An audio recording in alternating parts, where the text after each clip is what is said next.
Hey guys, welcome to the Sweetgrass Cafe, a podcast made up of research notes for my PhD, and as of late, I've added interviews to this show. Today's guest has been a friend of the SGC crew for at least 6 months. I met her in New Orleans this past March at a Crew de Who convention and was blown away by her artwork. Her name is Victoria Wisinski, and she's an artist based out of New Orleans. She spoke with us today about her comic book named Grim Goodbyes. Let's have a listen.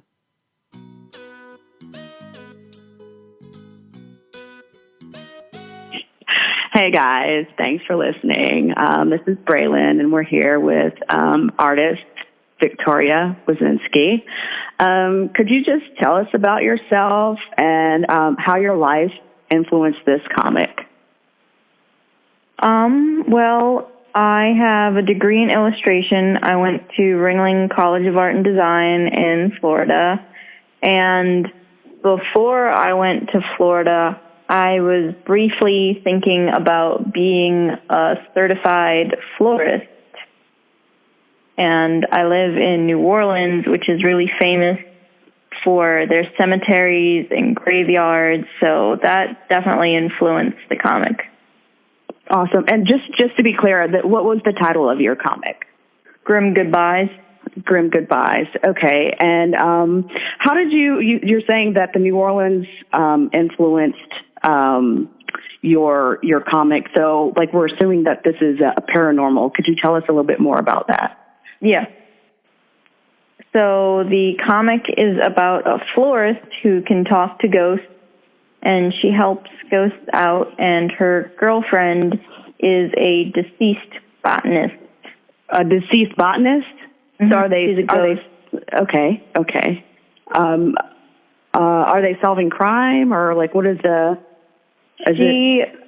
The florist is trying to help people cross over, because when she goes to the funerals to bring the flowers, their spirits are hanging around. So she helps the spirits cross over, but the main plot right now is that her girlfriend was a researcher on that big stinky flower that blooms only once, like a couple hundred years or whatever. She was researching that, and then she died. So she's waiting for the flower to bloom, and the flower's just getting ready to bloom, like it started opening. Oh, that's interesting.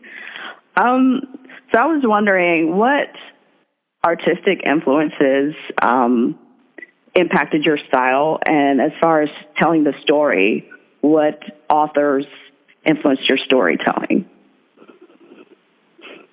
I think, like most people, Disney played a big factor into influencing my style, and probably Rebecca Sugar, who's responsible for Steven Universe.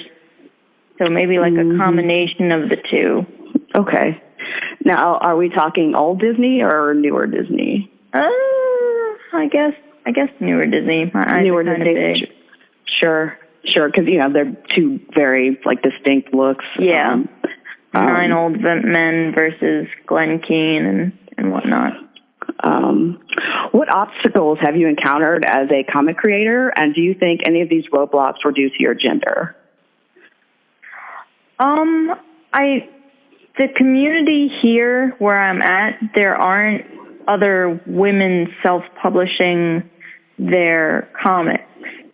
And when they do, it's darker and gory, or it's superhero based, and it goes back to really like what you think of when you think of like older comic books and superheroes. Mm-hmm. And mine is more like a newer artistic style that's kind of popular right now, and it's not based on, punching or kicking ass, at least not yet, if it goes down that road.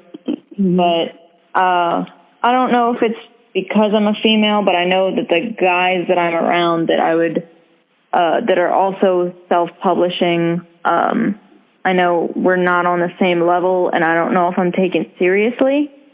So.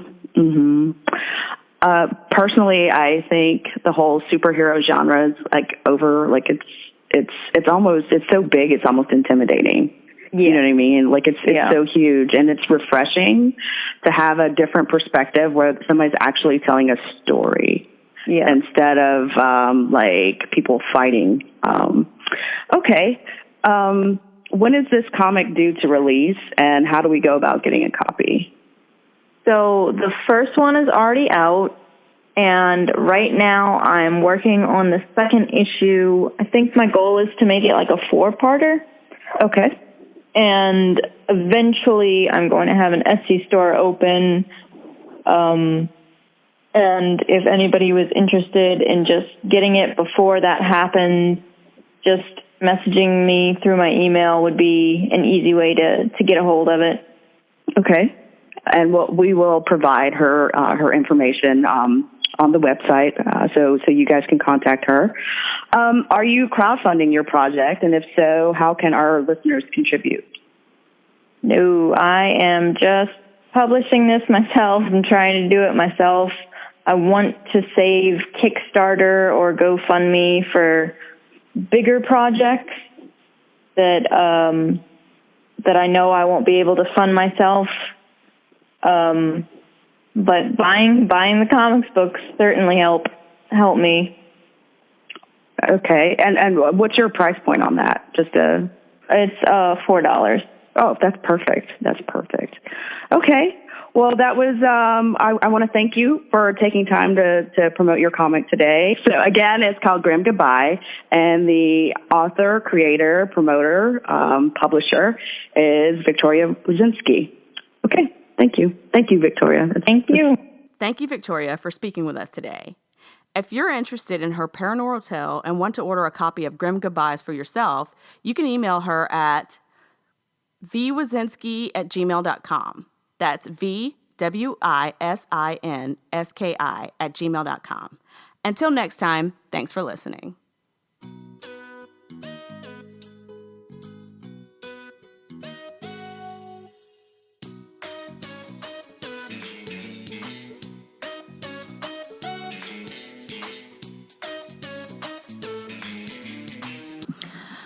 The Sweetgrass Cafe is a new podcast, so please give us a rating and review. We'd really appreciate it. The show was created by Lauren Rose and Erica Reynolds, and it was written and produced by Erica Reynolds. Music was provided by purpleplanet.com, and the sound effects came from freesoundeffects.com.